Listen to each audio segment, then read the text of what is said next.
Hello everyone, welcome to Siri talks 139. ముందుగా మన ఛానల్ని ఫస్ట్ టైం చూస్తున్న వాళ్ళు సబ్స్క్రైబ్ చేసుకోవడం మర్చిపోకండి. అలాగే వీడియోని లైక్ చేసి షేర్ చేయండి.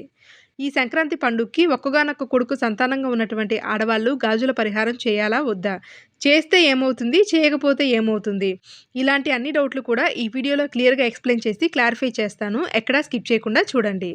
ఇక ఈ సంక్రాంతి పండుగ వస్తుంది అంటే ఎవ్రీ ఇయర్ కూడా ఏదో ఒక ఆచారం అనేది ఆనవాయితీగా వస్తూ ఉంటుంది. అది మంచైనా కావచ్చు, చెడైనా కావచ్చు.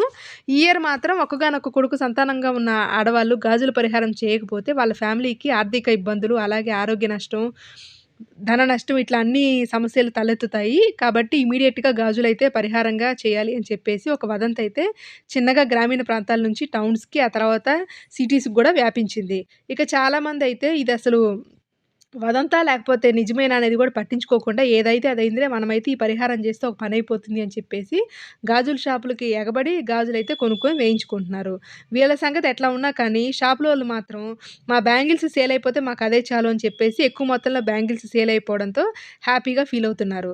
ఇక ఒక్క కొడుకు సంతానంగా ఉన్న ఆడవాళ్ళు ఏం చేస్తున్నారంటే, ఇద్దరు లేదా ముగ్గురు కొడుకులు సంతానంగా ఉన్నటువంటి ఆడవాళ్ళ ఫ్యామిలీస్ ఇళ్ళకి వెళ్ళి తలా రూ. 10 ఇంటికి చొప్పున తీసుకొని ఇట్లా 5 ఫ్యామిలీస్ దగ్గరికి వెళ్ళి ఆ డబ్బులతోటి బ్యాంగిల్స్ కొనుక్కొచ్చి వాటితోటి వేయించుకుంటున్నారు.